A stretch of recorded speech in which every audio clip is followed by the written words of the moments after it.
ছাতা ছাড়াই হাতে মোবাইল আর একটা প্লাস্টিক নিয়ে ছাদে এসেছি ঠাকুরের ফুল তুলতে। হালকা একটা ইলশে গুঁড়ি বৃষ্টি হচ্ছে। ছাতা ছাড়া খুব অসুবিধা হবে না। ওই পাশে সাদা ফুলটা আমার তোলা হয়ে গেছে। দেখি জবা যে কটা ফুটেছে তুলে নিই।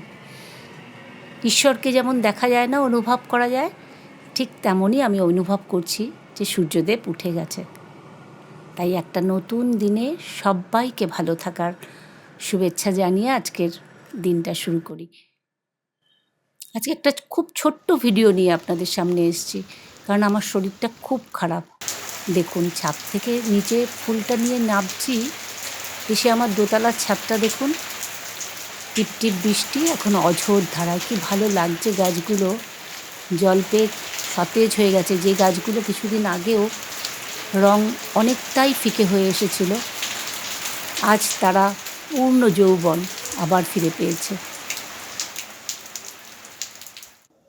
ফুল তুলে ঠাকুর ঘরে এসেছি, ঠাকুরকে জাগাবো। সরি, কথাটা বোধহয় একটু বোকা বোকা হয়ে গেল না?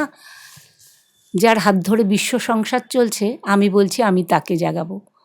আসল আমি আমার ঘরের ঠাকুরকে, গোবিন্দকে তুলব। রাতে শয়ন দেওয়া থাকে। ওই যেটা বলছিলাম যে শরীরটা প্রচণ্ড খারাপ, তাই কিভাবে আপনাদের সামনে আসবো সেটা বুঝে উঠতে পারছিলাম না, কেন কোনো কাজই ঠিকমতো করতে পারছি না। তখন ভাবলাম আর কিছু করি না করি, পুজো তো দেব, সেটাই শেয়ার করি। কত দূর থেকে যখন বাংলাদেশ থেকে সালমা তার নতুন সংসার গোছাতে গোছাতেও আমাকে কমেন্ট করে, দিদিভাই তোমার শরীর ভালো আছে কি? ময়নাগুড়ি থেকে শিপ্রা, ব্লগের শিপ্রা বলে, দিদিভাই আরও ভিডিও কেন দাও না? তখন মনে হয় তোমাদের জন্যই একটু কষ্ট হলেও আমি ভিডিওতে আসি, কেননা তোমরা সবাই আমার অনেক আপন, অনেক কাছের। সব সময় যে সাবস্ক্রাইব করলো বা চলে গেল সেই বিচার করলে হয় না, কেননা এত ভালো কিছু বন্ধু পেয়েছি, যেটা আমার কাছে আমার অ্যাসেট মনে হয়। আজকে যেমন বৃষ্টির মুড সুইং করছে, আমারও মুডটা সুইং করছে বেশ কিছুদিন যাবৎ, কেননা শরীরটা খারাপ তো। যখন ভালো থাকে মনে হয় সব রঙিন, যখন খারাপ হয় শুয়ে থাকি, মাথার মধ্যে যেন হাজারো দুশ্চিন্তার গাড়ি এসে পার্কিং করে। তখন একটা হাতের ছোঁয়া, যেটা 1 বছর ধরে আমি পাচ্ছি না, সেটি খুব পেতে ইচ্ছে করে। যে হাতটি শেষ দিন অবধি হয়তো অত সমর্থ ছিল না, কিন্তু মাথার মধ্যে রেখে শরীর খারাপে তার গুরুমন্ত্র জপ করত। আমারও একটা বিশ্বাস হতো যে এবার আমি ভালো হয়ে উঠব। সে আর কেউ নয়, আমার গর্ভধারিণী মা। যতই বয়স হোক, জানি আমার প্রিয়জনেরা সবাই আমার পাশে, কিন্তু যখন শরীর খারাপ হয় না, তখন ওই হাতটাকেই বারবার আমরা খুঁজে বেড়াই, ঠিক না?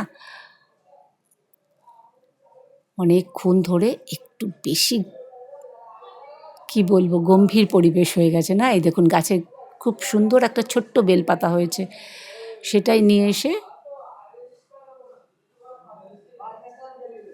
শিবের মাথায় দিলাম। ভালো লাগে গাছ থেকে টাটকা ফুল তুলে এনে যখন ঠাকুরকে সাজাই।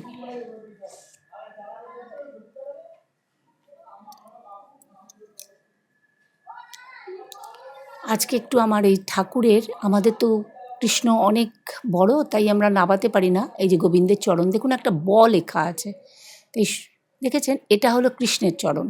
তাই সকালবেলা আমরা এই চরণটাকে স্নান করাই। এর কিছু নিয়ম আছে, এই নিয়মগুলো আমি আমার শ্বশুরবাড়িতে এসে আমার শাশুড়ি মার থেকেই শিখেছি। আমাদের যেই বিগ্রহ, সেটা আমার শ্বশুরের স্বপ্নে পাওয়া। একদিন আপনাদের সঙ্গে সেই গল্পটাও শেয়ার করব।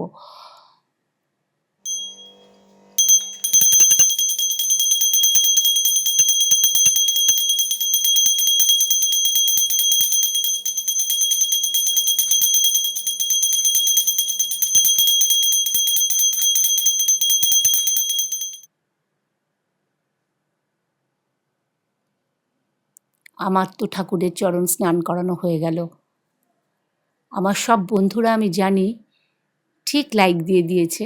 তাও বলি, পুজো দেখতে দেখতে একটা লাইক দিয়ে, আজকের ভিডিওটা বড় ছোট, স্কিপ না করে পুরোটাই আমার সঙ্গে থাকুন, আমার পুজো দেখুন, কিভাবে আমরা আমার ঘরের বিগ্রহকে আমি পুজো করি। এবার এই চরণকে পুছে আমি যেখানে যে পাত্রে চরণ থাকে সেই পাত্রে রাখবো। এটা প্রতিদিন সকালে আমরা স্নান করাই, যেহেতু আমাদের বিগ্রহ অনেক বড়।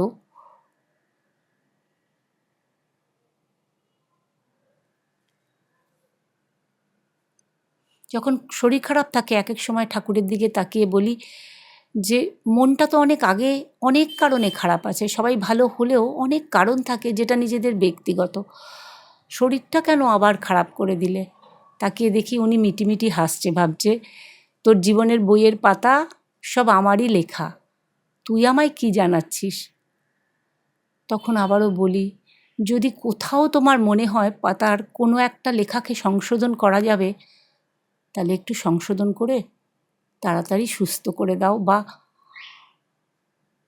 তখন অনেক আবোল তাবোলই কিন্তু আমরা সবাই ঠাকুরের কাছে প্রার্থনা করি, তাই না? আসল মন যখন দুর্বল হয়ে যায় না, সেটা কিন্তু শরীরের থেকেও বেশি এফেক্টিভ হয়ে যায়। এই যে দেখুন, আমি যেভাবে ঠাকুরের চরণে তুলসী দেই, তুলসী দেওয়ার নিয়মগুলো দেখুন, উল্টে, মানে একটা উপর পিঠ করে দিচ্ছি, একটা চিৎপিঠ করে দিচ্ছি, এভাবে 5টা তুলসী আমরা ওই যে লেখা দেখালাম যে আমার গোবিন্দের চরণ, সেই চরণে দেব। এটা বৃন্দাবন থেকে আমার শাশুড়ি মার যে গুরুদেব যখন প্রতিষ্ঠা হয়েছিল বিগ্রহ, তখন থেকেই এই নিয়মটা চলে আসছে। উনি আবার আমাকে এই নিয়মটা শিখিয়ে দিয়েছেন। এই যে পুরোপুরি ঠাকুরের সিংহাসন সাজানো হয়ে গেছে, একবার আপনাদের দেখিয়ে দিই। সৌমির সারাদিন থেকে সৌমি অনেক সময় আমাকে বলে, দিদিভাই তোমার বাড়ির ঠাকুর দেখলে মনে হয় একবার চলে যাই। তাই সৌমি তোমাকে বলি, যদি কোনো দিন এদিক কলকাতায় আসো তাহলে চলে এসো। আমার পুজো শেষ, দেখুন বৃষ্টিও শেষ, আকাশের মুখ আকাশ আবার তার চোখের জল মুছে হেসে উঠেছে। ভিডিওটা এখানেই শেষ করব। সবাই ভালো থাকবেন, সুস্থ থাকবেন, আর এই ওয়েদার চেঞ্জে সাবধানে থাকবেন।